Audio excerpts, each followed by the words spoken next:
Welcome to the Rural Revival Podcast. I'm your host, Dana Larson. This week we're in Red Oak, Iowa with Daric and Jill O'Neill of Poyner Macchietto Architecture and JMercantile. We're talking all things community revitalization and development, including expanding Daric's architecture company from this city to small town, and Jill getting to bring her dream of a design and home decor shop to life, starting from a pop-up shop to then a storefront and now even more. They're also making a space for future entrepreneurs to be able to explore their dreams and are focused on making the most of their town's potential. So, if you see the potential in your small town but aren't sure where to start, you are going to love this interview. Here we go with Daric and Jill.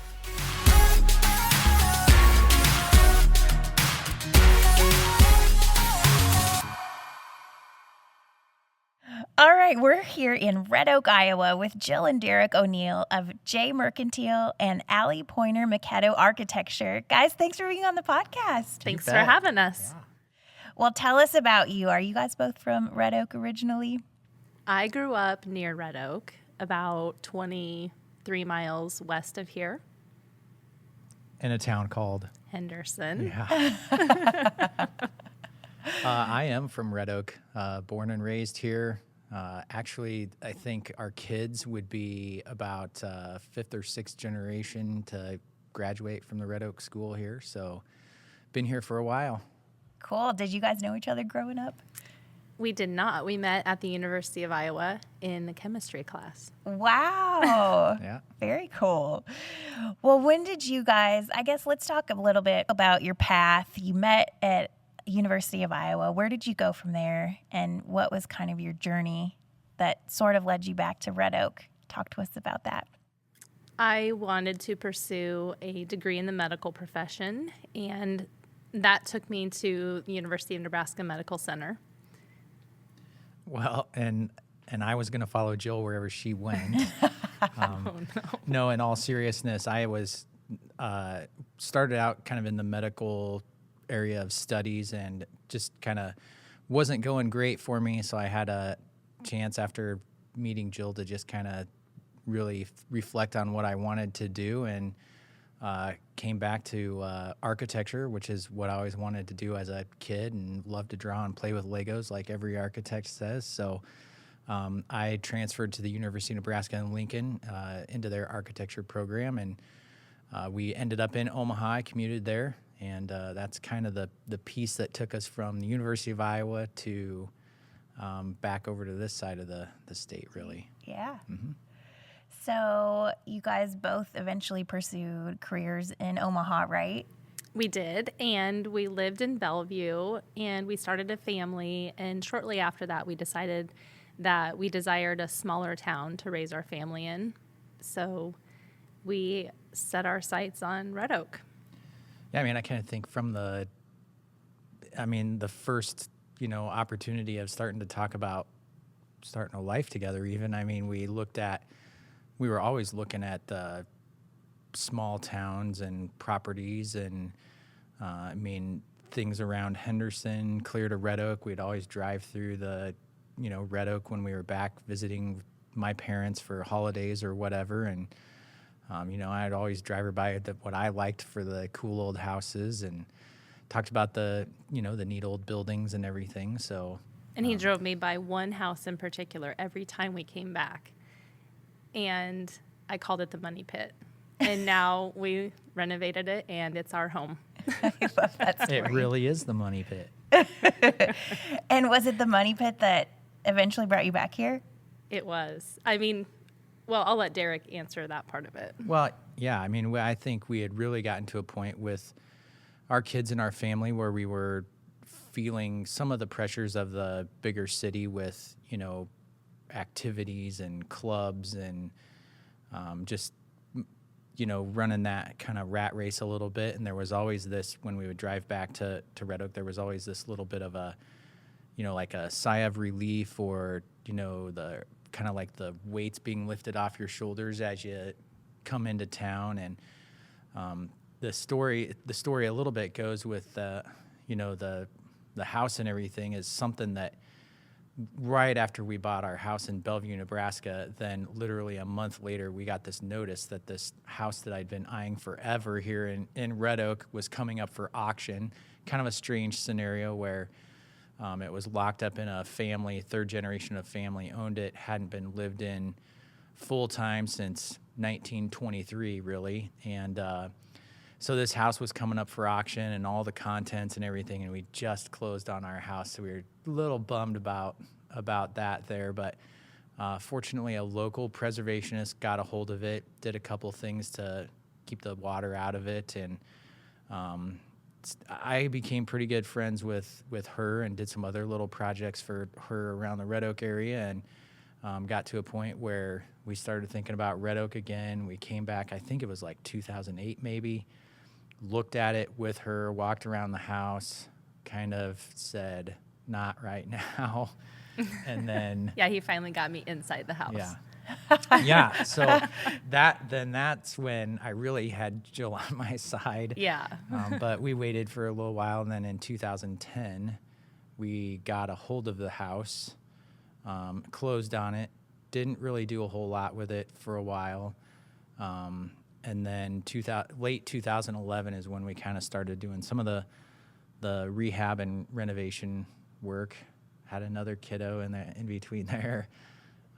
And yeah, then 2012 is when we decided to move back to Red Oak, finish the renovations, and just kind of dive in. Yeah. So what did that mean for you guys work-wise once you decided to make this your home base? I was working at Nebraska Medicine, and I was working full-time days. I went to part-time overnights, knowing that transition was going to be happening. And so when we moved here, I was able to work just part-time. So I would drive to Omaha twice a week for work.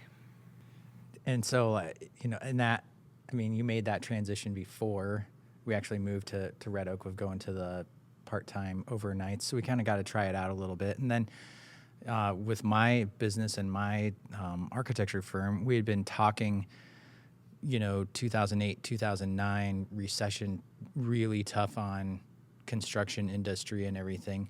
And so we had been talking that we knew we needed to be something kind of different coming out of the recession than we were going into it. We were pretty lucky that we had a huge, diverse portfolio of work, so we weren't pigeonholed into any one like government type or developer work or anything like that. But I really started hounding on my future partners at that time about, let's go to Iowa. There's twice as many people in Iowa as there is in Nebraska. There's all these great little towns, every 30 miles that, they have great historic architecture. They need schools. They deserve design. And if you kind of just apply what we call our dedications of, advanced design, build community, put people first, it all just kind of started to make sense. And so they agreed that if I was willing to move here and do it, they agreed to be supportive of it. And so it's gone pretty well so far. I think that's great. I think you guys have always admired the potential that Red Oak has held. And once you moved here, I feel like you kind of were all in and ready to just jump in and start where you could. So what did that look like? Well, you were right about that, because we wouldn't have made that transition if we didn't see the potential in this town. And having grown up nearby here, I always liked this town. Of course, Daric loved it because he's from here. But we did see the potential, and we knew that by making that leap, by moving here and moving our family here, that there would be some obstacles to overcome, but we knew that the benefits would outweigh those. And I think Daric had his sights set on the potential as far as architecture and development go. And I had always wanted to open a business of my own. I really like to decorate. I like the design aspect of it. And so I thought that in a small town such as Red Oak, there wasn't anything like that existed here. So I thought that there was potential for me to explore that option as well. We were, definitely, I think, all in before we got here and jumped all in.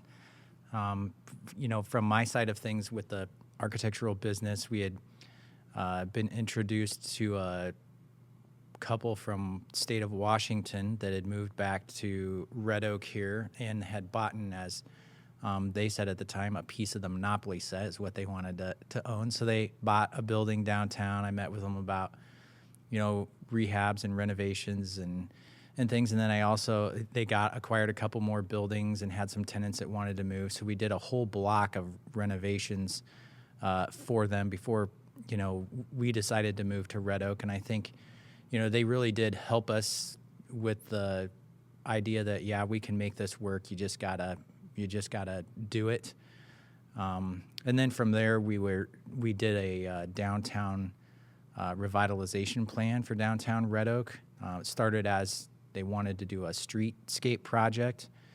And I had seen, fortunately, working with other people in my office and other communities, I had seen where, there was all these other opportunities, funding mechanisms that if we put the right plan in place, that we could turn that, $1 million street project into a $3 million, big time downtown revitalization effort just by the city committing the money for the street project. So people have heard me use the term turning $5 into $10.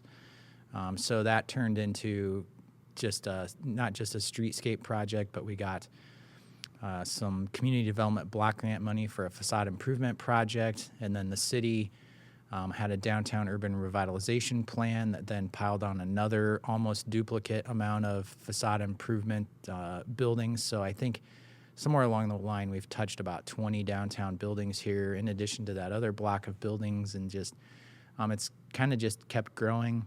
Park improvements for Fountain Square Park were a part of that. We've got a great little grand theater that is doubling in size. They're adding a second screen downtown here, and a lot of it all just relates to kind of just things that were implementation pieces of that master plan from that time. So that's kind of a long-winded version of how we jumped into Red Oak all in, but we were doing a lot of stuff before we actually committed to moving here, and it just kind of made that piece easier. And we knew a lot of people. I mean, that her family being from Henderson, not too far away, and her aunt actually worked with my mom in a real estate office here in Red Oak. So it's kind of like everybody already knew everybody, and my dad had an electrical contracting business here for a long time, so it really made it kind of easy to get out there and make some more connections and, just jump into everything right away. Yeah. Daric, what do you love about getting to have an office here in Red Oak and use your skills to help this town? Yeah, that is a tough question to kind of wrap into words, because there are a lot of emotions that go along with that. So I think that, this town has been pretty darn good to, I think, my whole family for a long time. My dad made a great business here, just all the way back, grandparents and aunts and uncles and everybody. So the fact that, I can use some skills that God's given me to make places as great as possible. I mean, I think that is it's hard to explain, we just wrapped up a $30 million school project here in our tiny little town that, going into that was tough. I mean, I certainly took my lumps along the way to put ourselves in position to even get to do that project.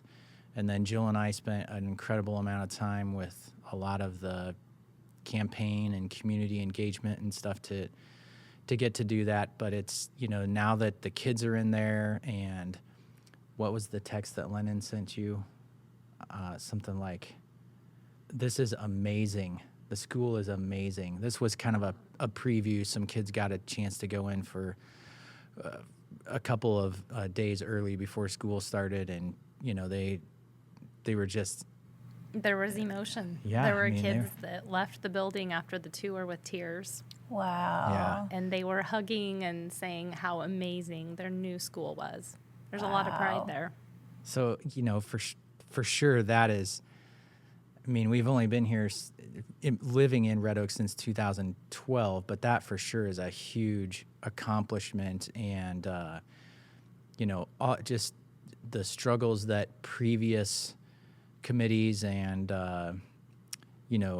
bond issues had, as with any small town, there's oftentimes multiple tries. Red Oak has had a history of, not necessarily supporting any of those on the first try, and we crushed it on the first try. We had great community support to get this done, so there's clearly been a mindset change there, and it's hard to tell what that true outcome is going to be, but that's a huge piece of certainly, setting a good foundation piece for the community to be able to grow around the school.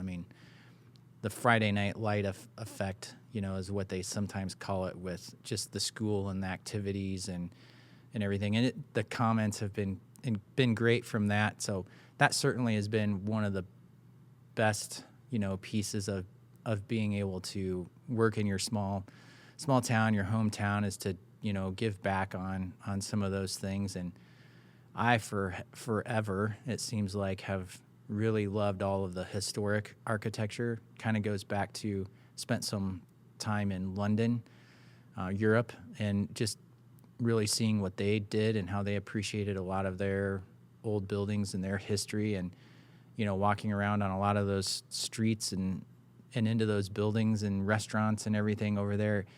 We just we looked at it and thought, gosh, we kind of have this in Iowa. What's the big deal? Or how can we really apply, that preservation and heritage to our towns and our communities and make them thrive? So, yeah. And this downtown, would you classify it as Victorian? Yeah, Victorian class, it captures a huge range in date, but yeah, definitely. There's a lot of Victorian architecture here. A lot of the buildings have gone through different stages. It's oftentimes you do see a lot of that Victorian detail was stripped off in the World War II time frame. Excess metal, they took a lot of that, put it towards the war effort. We do have a couple of great blocks of buildings that didn't happen on. So yeah, it's just a cool mix of architecture. Yeah, I feel like this town is an architect's dream, so you're in the right spot. Well, Jill, tell us about you and your dream to have a shop and get to do some fun design work and share that with the community. Well, I feel very fortunate that I have the opportunity to pursue my dream of design and home decorating. I have dreamt of this for many, many years, and finally in 2016, I established JMercantile. It was still a dream. We didn't have a storefront yet, but I had a lot of the details worked out in my head. I had a lot of it written down, and in 2017, late in the fall, I think it was, we opened up as a pop-up market, and Daric was gracious enough to lend me the back half of his architecture firm, and we had an alley entrance, so I got teased quite a bit about that, like, enter through the alley, we're open this weekend, kind of stuff. So we took that and kind of laughed about that for a while. But so we had the idea to open as a pop-up market because retail is fairly risky, especially in a small town. And we didn't really know how it would go over, so I wanted to try it before you buy it kind of approach. So we opened up, and we were a pop-up market, meaning we were open one weekend every month. And I felt incredibly blessed because it was very well received. We consistently had people through the doors, and more than anything, I loved the conversations, and I loved just, talking to people and having them come through the doors and then leave inspired. And I knew that down deep it was going to work, and I was ready for the next step. So with the help of our Chamber of Commerce and my architect husband, we were able to renovate a storefront that did not have an alley entrance anymore. And we renovated the front half of the building, and we were able to open on our town's annual celebration called Junction Days. So we opened the doors to that, and we still operated as a pop-up market for a few months. Rolling into the holiday season in 2018, we decided to be open every weekend.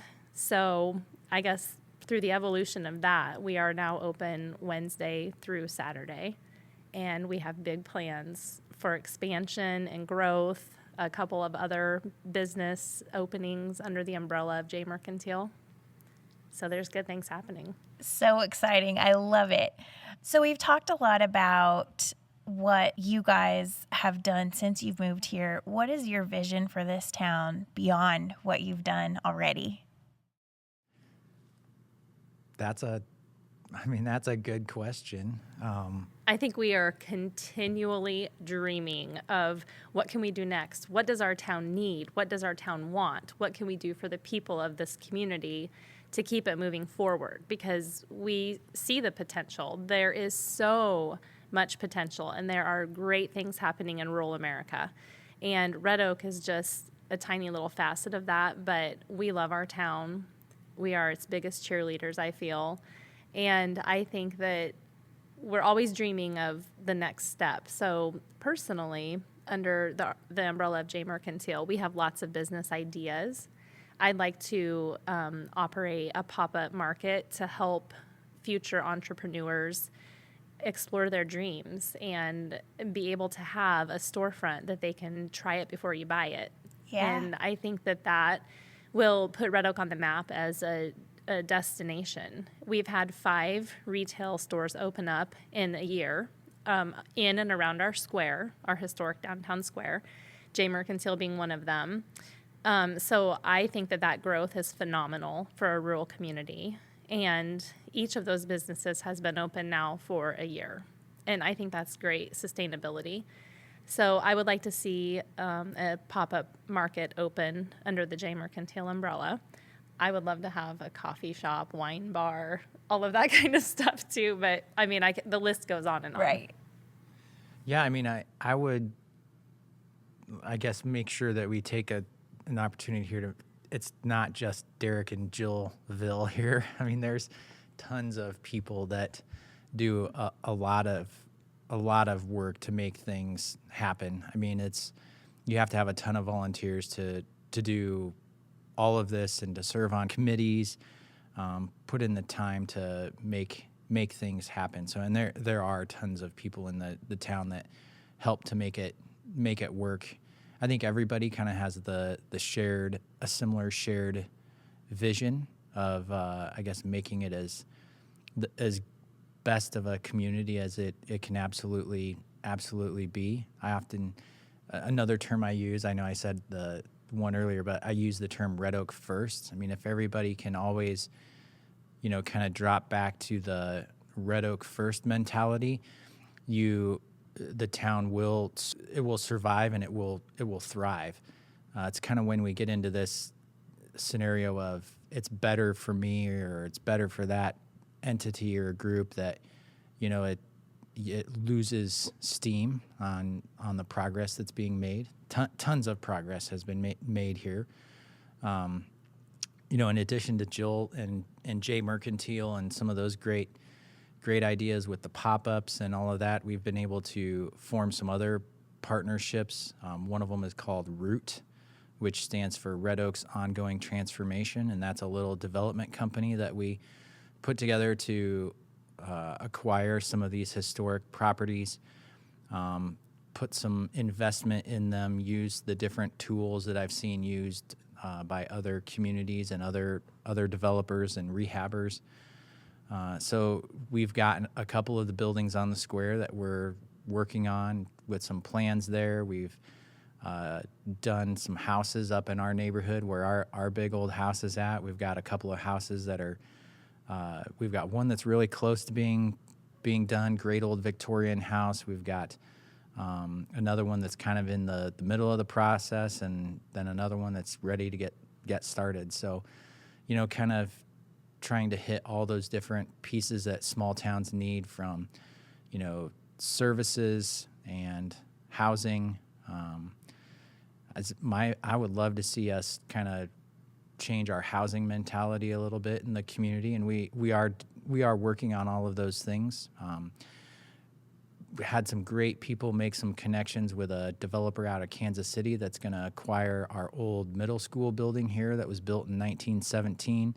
That's going to get turned into about 25 apartments. So that's a great win for the school system. They don't have to worry about what to do with the building or if they should tear it down or not. We get to preserve this great old historic structure. It's going to add some housing that's desperately needed in the community.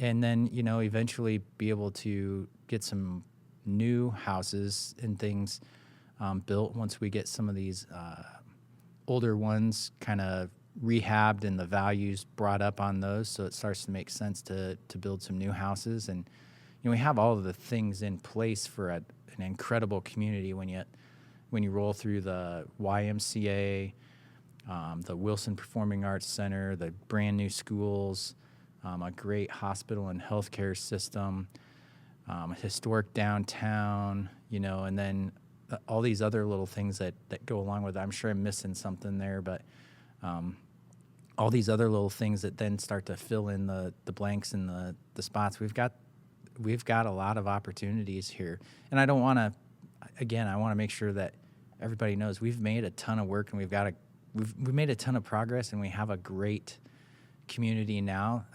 It's just, I don't like to get stagnant or think, okay, we've accomplished it all, what are we going to do next? I mean, there's always something to do and to work on to make things better.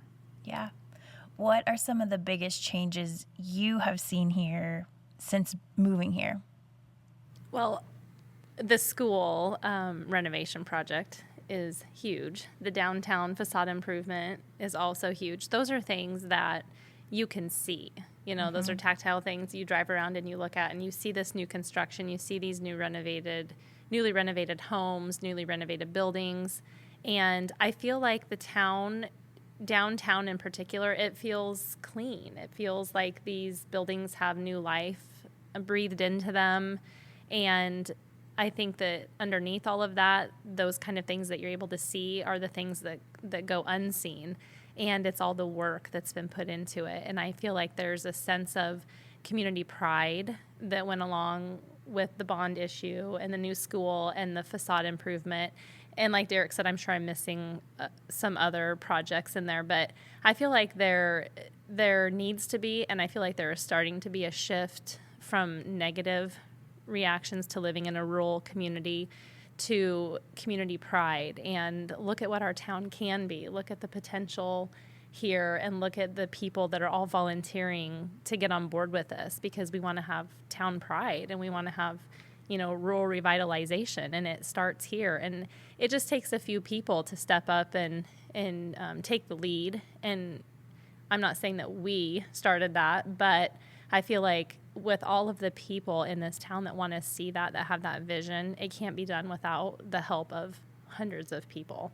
And I feel like there's a lot of that happening in our town. I keep thinking of the sign that I saw in your store, and it said, "These are the good old days." And I think what we're seeing, and even just looking out the window right now, happening in Red Oak, that really is a testament of that happening here. So I agree. Absolutely. Yeah. You can come and purchase that sign downtown. Yeah. JMercantile. JMercantile. Do you have anything to add? Well, sure. I've always got something to add. I think all small towns right now across America face similar issues. It's tough to. I'd say if you find a community that has, a population under 10,000 and they're growing, I mean, that's probably pretty rare. If you don't have, some sort of struggle with your school system, with declining enrollment and things. I mean, there's all those things that just rural America faces. Our industries have left rural America, so everybody's fighting for those same kind of things, and I think it's pretty awesome what we've been able to get in Red Oak in the past, couple years, in spite of some of the other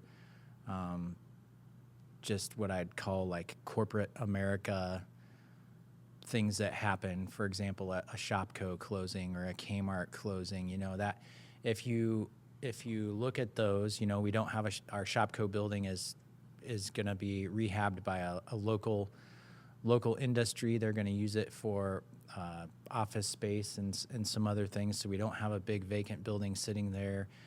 We're not going to have a big old school building sitting vacant. So I mean, those are some huge wins that I think are sometimes overlooked in a small community. And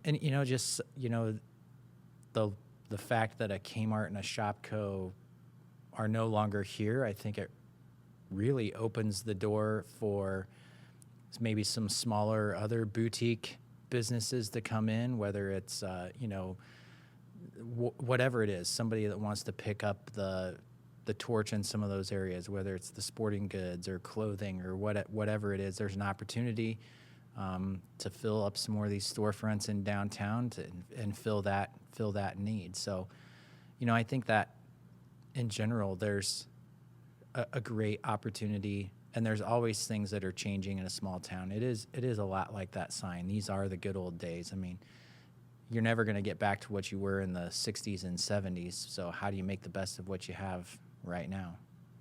Yeah. With your own projects, what have been some of your biggest challenges that you've faced?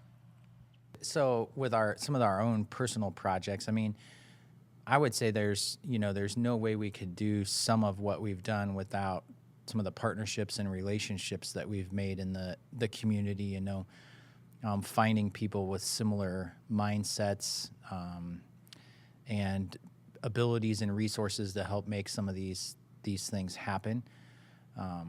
I would say, in a Red Oak or any other small town, really, when you're as close as you are to the metro areas as we are, your labor costs are the same as you are, saying, in Omaha or Des Moines, but your returns are going to be much less. So, we could take a cool 2,000 square foot building, put an awesome, loft apartment or 2 apartments up top and do all the rehab there, and it's going to cost us the same per square foot as it does in the metropolitan areas of Omaha or Des Moines or Kansas City. But, what we can charge for rent on something like that right now is much less than what they get in those areas. So that's probably the first challenge. So making those work, and then having partners who are willing to, put the time out there that it takes to get things kind of settled and work on to make it work that way. So. Yeah, I think that opening a business always has its challenges, so I'm going to speak for JMercantile as my project. And the difficulties that I've had with that, I guess, is just balance. I talk about that quite a bit when we went to Rural Revival Mastermind, is that how do you balance being an entrepreneur, a mom, and then having another job outside of having your own business? And that's proven to be difficult, but also very rewarding at the same time. So I feel like I found a really good balance. I have a clear idea of where I want to be in 5 years. And if anybody knows me well, they know that I am stubborn and I will get there. Yes. Yes, I will. I love it. So on the flip side, what have been some of your biggest wins? Obviously, your business came here, Daric. Jill, you've gotten to open a store. Anything else to add to that list? We've made friends here, and we've felt very welcomed by the community from day one. And our kids have made friends, and they feel comfortable here. Raising our family in a smaller community has proven to be a wonderful decision. So that's a huge win. Our personal lives have really evolved here. So, Yeah, I mean, I think that about the time we moved here, there was kind of this big wave of people our age that, probably similar circumstances with kids in bigger communities decided they wanted to come back to their hometowns. And so, that certainly moving back and seeing lots of other young people our age with kids that have moved back around the same time, and, continuing to see that evolve and everything. And I'm super proud of our house project that's ongoing still. But yeah, I mean, that was a big undertaking, and so I'm super proud of that one and what we've accomplished there. And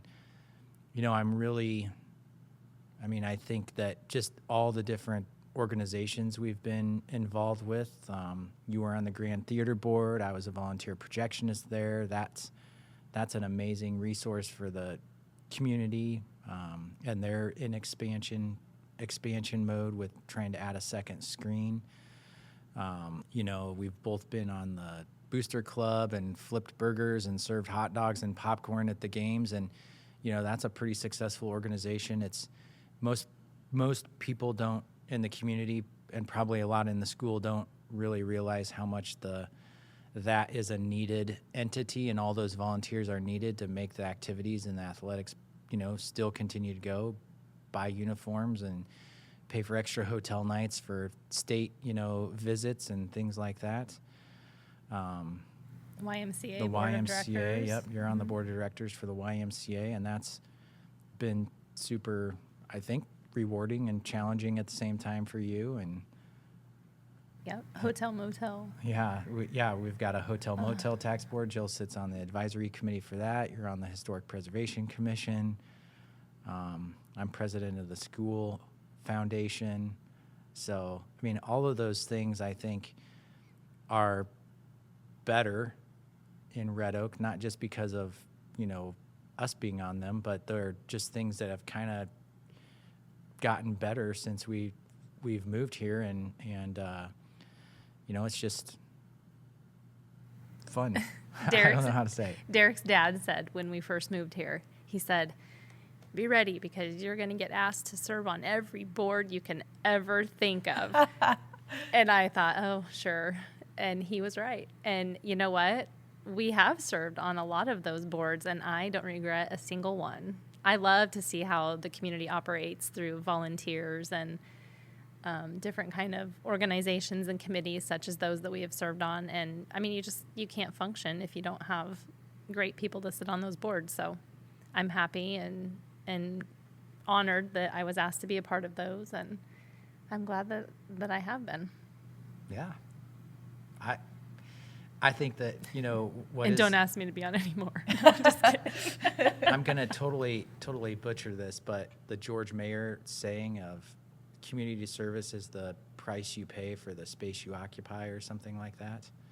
So, you have to be able to, how do you say this? It's that old saying of be the change you want to see, right? So if you have a problem with something and you don't like it, get out there and run for city council, or get on the school board, or jump on the board of the theater or the Y or the Wilson or whatever, the golf course, whatever it is. You've got, if you want things to be better, you've got to be willing to put in the time, particularly in a small town. So it's great. Have there been any resources that you guys have been able to tap into, whether it be, the Small Business Development Council, or grants or investors or anything like that, that might be helpful for other towns to know about, that you've seen Red Oak benefit from? Yeah. So part of our Allie Poyner piece is we have what we call CoLab, which is kind of a co-working environment, started in our Omaha office. And we applied that down here to Red Oak. One of our co-labbers is Iowa State University Extension and Economic Development or something like that. But Steve and Lynn Adams, husband and wife team there, and they are pretty instrumental in finding resources, developing business plans, what type of funding mechanisms are then available for those business plans or startups or whatever. So they're certainly a resource, and Steve is an excellent grant writer. I mean, the expansion of the Grand Theater, for example, I mean, they've applied for several different grant funding mechanisms. We have locally here Southwest Iowa Community Foundation. We do have a hotel motel tax that they do a application every year that you can apply for money through that. For sure, every small town should be looking at, community development block grant dollars for facade improvements. So if you have a main street or a small downtown, you should certainly be looking at those sorts of things. Red Oak, there were some people, a good 20 plus years ago that had the foresight to think of setting up a downtown urban renewal district, which every community should have one of those. And they used TIF money basically at that time and started kind of putting it in a bucket for, they had a development agreement with a downtown urban renewal board. And so they have just been continuously capturing the increment off that. And that's been a pretty darn great way to reinvest in the downtown. Some of those dollars are simple enough that they help pay for roofs and furnaces and some things that just a lot of old buildings sometimes need. So it's not just a facade, but they certainly help with those kinds of things. So definitely the TIF, tax increment financing in downtown urban renewal, is something to take advantage of. We were able to get the downtown Red Oak listed on the National Register of Historic Places. So that opens the door for state and federal historic tax credits if you have a building that contributes to that, which is significant. If you're going to put several $100,000 or more into these buildings, there's a 25% state tax credit and a 20% federal tax credit on those costs of improvements. Local banking partners, for sure. Bank Iowa, don't want this to be a Bank Iowa commercial, but we've had some great relationships with them, and they are, they started out as a local small town bank out of Clarinda, actually, and then grew from there, and that's been kind of this weird intertwining relationship, because then Alley Poyner's been able to do some projects and some work for Bank Iowa and some of their ownership. So, they definitely understand kind of small town banking and, challenges for sure.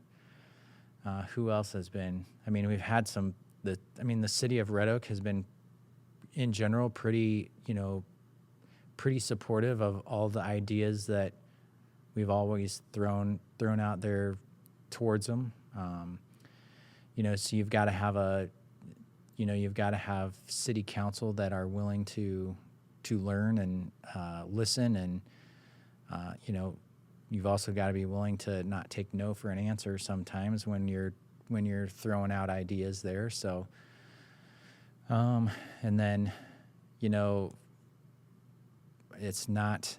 I'd say we have the Iowa Economic Development Authority, and they have their different programs, and we have a county development entity that helps bring some of those dollars and funnel some of those dollars in.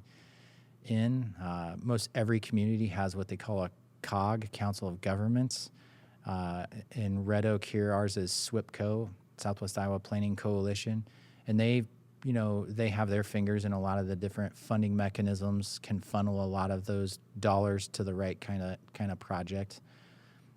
But just kind of to sum it up, Perry Poyner, one of our founding principals, he'd say, Daric, to do this project, it's going to take everything in the kitchen sink and your neighbor's kitchen sink and probably that neighbor's kitchen sink to make this happen. So, you have to be able to see what you have for the funding mechanisms. You pile them all on top of each other, and you maybe have to tweak your project a little bit to make it work for the funding mechanism. And we've been able to be pretty successful in that, not just in Red Oak, but every community that we work in. Great. Well, what's next for you two? Not that you don't have enough going on already, but I have big plans for JMercantile to expand, and we right now are in a building on the square, and we will stay in a building on the square. I don't know for sure if it will be the building we are currently in. More details to come on that, but we are excited for expansion, and we feel very blessed that we are able to expand. And I also have dreams of opening another business under the JMercantile umbrella. We are in phase 2 of our own home renovation right now, and hopefully wrapping that up very soon. We fell a little bit behind weather-related things and such, but we're currently in phase 2 of our own home renovation. And I don't know, do you have anything else to add? Well, for sure, people need to make sure they check out the Southwest Iowa Art Tour. Yes, which that's we've got weekend, some, sponsorships and things coming up in that. And, I would say I'd for sure love to I want to keep doing the historic home renovations and making sure that, the effort that we put into those is so that they're going to last for another 100 years. We don't really go into any of those with kind of a Band-Aid approach. It's we're going to fix it. We're kind of just curators of the homes. They're going to be here. They were here a long time before us, and they're going to be here for a long time after us, hopefully. So just making sure that those are going to be around. For sure, we've got some commercial buildings downtown around the square and a block off that we're working on. Really excited about some different opportunities to bring, a wine bar, tap room, coffee mill kind of scenario in. That's an idea we've been working on for a long time. It's just trying to find all the right partners to make that happen. We're working on trying to expand a kind of a true co-working environment. That might be in a different building we've got our fingers in over there. Continuing to bring in some upper story housing into our downtown. I don't have the exact facts, but they say that for every person that lives in downtown, it's like having another 2.7 people contributing to the economy. So being able to, get people truly living in some nice upper story housing in the downtown. And then for sure, working on this kind of local pop-up market idea. Probably have some people back here in my office here in Red Oak for the holiday season. We had a great group here over our junction days. We let them use the front of the store, not just the back of the office. They got to actually use the front door. No alley for them. Yeah. But to kind of work on a bigger plan that has someone here every single weekend, and kind of work out what, kind of test it out so we can figure out what we need in a more permanent kind of pop-up space. And the idea with the pop-up space is that kind of like Jill, she started with the JMercantile as a 1 weekend a month thing, and then it was going good, and she wanted to have a little more space and do a little more, time or hours or business hours or whatever. And so if we can use that pop-up then to get someone to, for example, we talked about the Shopco closing. So if someone wants to do a sporting goods pop-up, right? And it goes good enough for them on the couple weekends they do it that they say, maybe we could do this full time, and then we can have a building downtown that we can put them into downtown, one of our renovated buildings down here. So that's kind of how we're working with some of that and some of those ideas. That's great. Well, how do we follow along with all that you have going on? Social media sites. JMercantile is on Facebook and Instagram. So follow along with us because we do events and lots of open houses. Sometimes we'll have specials and new merchandise teasers to put out there. So that's the best way to follow me. And yeah, you can find me on Instagram. That's a public account, Daric O'Neill. And I post a lot on the school and the, just the renovations we're doing and sneak peeks of projects and just fun little details in history we find. So yeah, you can find us there. And do you have time for clients from other small towns to help them with some of their efforts too? Absolutely. I would love to chat with any community that, wants to preserve their history and continue to make improvements forward for their future. I'm happy to chat with anyone and pass on my knowledge, and whether we actually end up working together or not, that doesn't bother me. It's just I like to be able to make sure that every community has equal access to, design and thoughtful conversation on how to, make it work for them. Great. Well, guys, thanks for being on the podcast. This has been great. Thanks for having us. Yeah, thanks for coming down to Red Oak, and hopefully we can do this again in the future. Yeah, I love it here. Everybody come.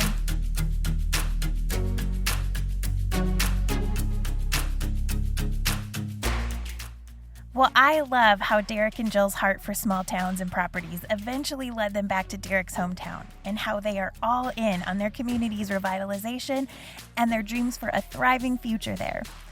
And I also love that they're having so much fun throughout this process. You will absolutely want to check out the show notes, and be sure to follow along with Daric and Jill as they continue to help bring rural revival to Red Oak. Huge thanks to Daric and Jill for being on the podcast, and thanks to you for tuning in. We'll be back next week. Have a great day, everybody.